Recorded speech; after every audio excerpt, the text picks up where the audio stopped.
Hey, you. Yeah, you. The one who keeps wondering why love on earth feels so confusing. This video isn't going to be about how to find your twin flame.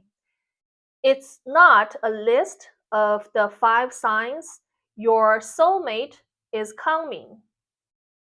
It's not even about how to manifest the perfect partner. This is something different, something a little raw, something most people avoid saying out loud.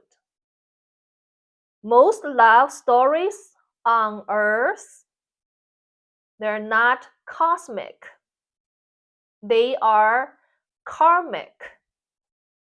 And it's by design.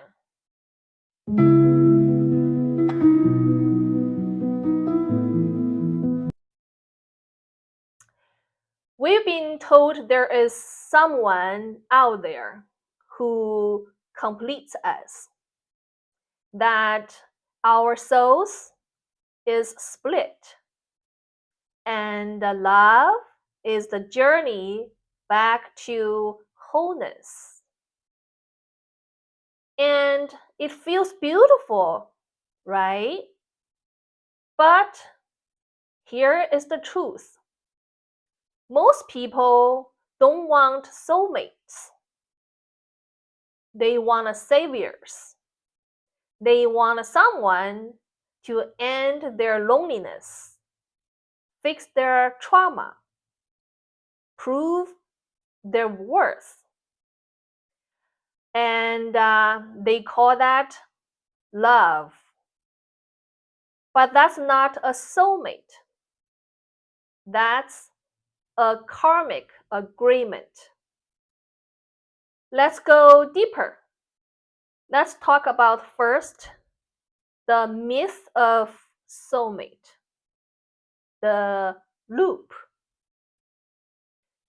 We are told that love would complete us, that somewhere out there is another person who is our missing half. But here's the problem. If you are waiting for someone to complete you, you've already agreed that you are incomplete. The soulmate myth is beautiful, but also dangerous because it makes you search outside yourself for something that was never missing in the first place. And the universe is not in the business of validating fantasies. It's in the business of truth. So what does that mean? What does it do? It will send you a mirror, echoes of your unhealed places, the partners who don't rescue but reveal you. They come to trigger what you haven't faced. They come to reflect the very thing you are still carrying. And if you are not sovereign in yourself, it will feel like love, but actually is a loop. The final illusion in this simulation is not fear. It's not loneliness. It's love. Let's talk about part 2, the simulation's final cards, the Alamani's Edge. In this simulation, most relationships are coded as loops. They are not here to complete you. They are here to reveal you, to show you what still aches, what still controls you, what you still believe about being lovable. That's why the most intense, passionate, obsessive relationships often come with pain, drama, and collapse. They're here to break the identity that was never you. But instead of letting them do that, most people cling. They would say, "This must be my twin flame," or "my soulmate." But what they are really saying is, "This pain must mean something sacred." Sometimes it does, but often it's just a loop. Yes, the kind of love that seems divine, cosmic, meant to be. But if you are not careful, it becomes the last trap because it whispers, "Maybe this one will be different. Maybe this one is my reason to stay."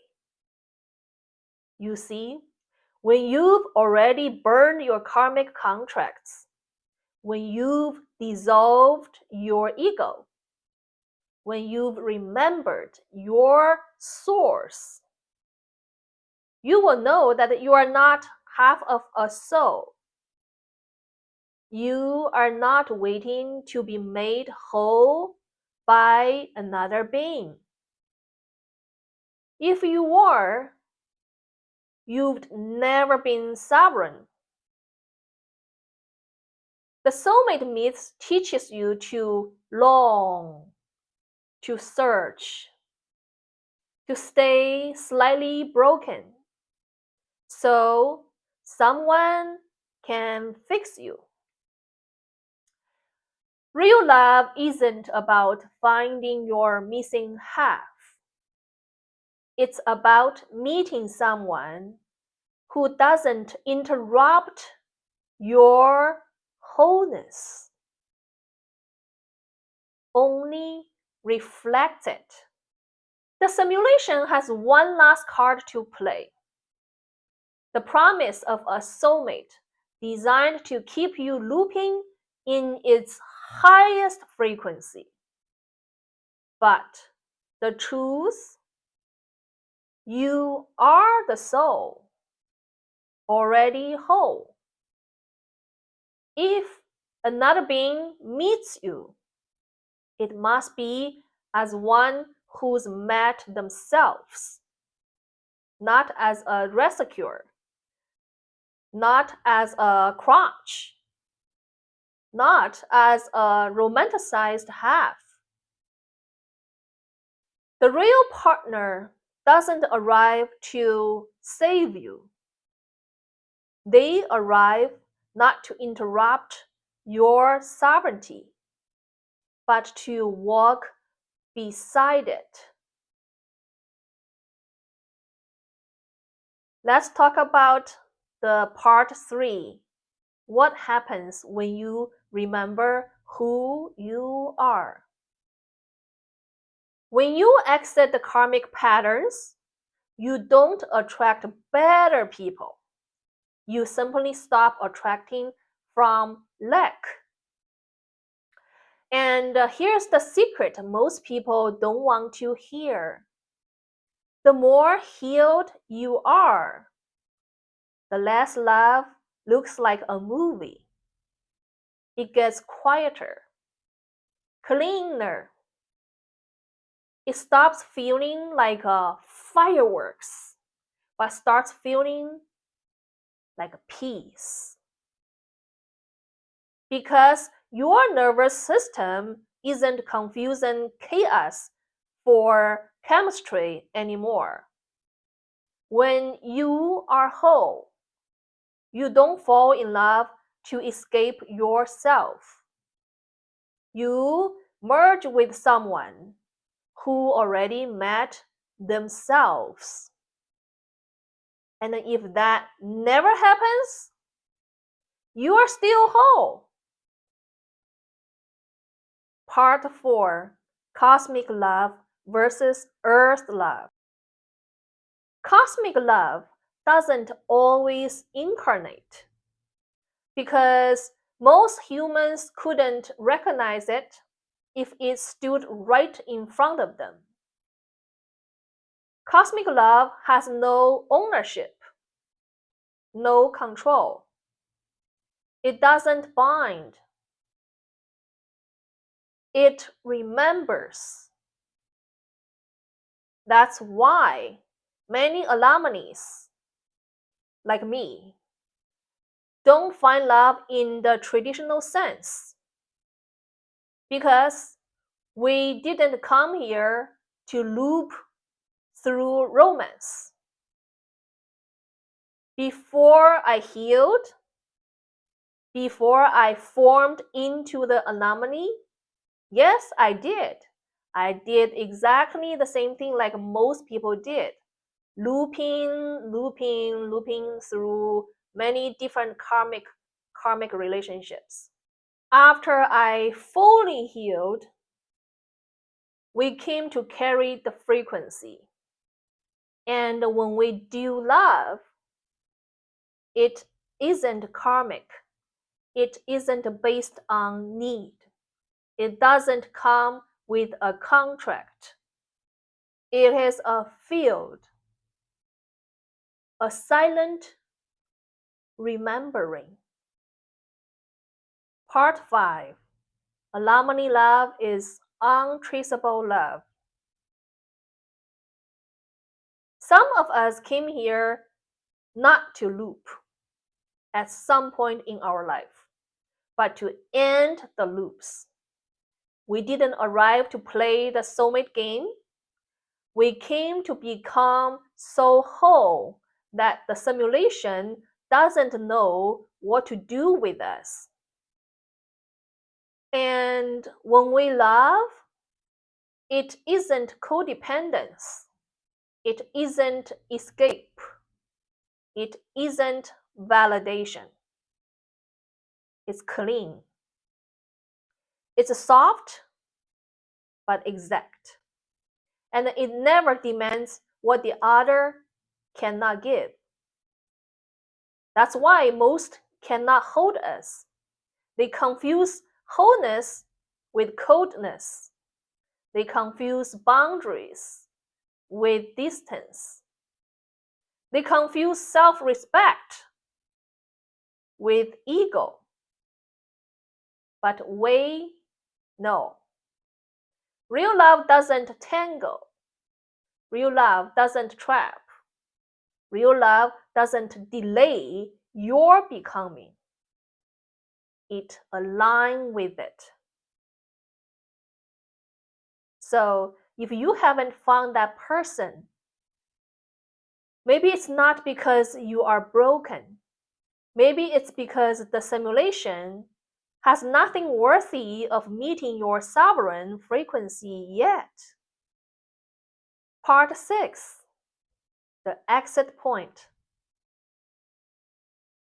So if you are still waiting for the one, pause.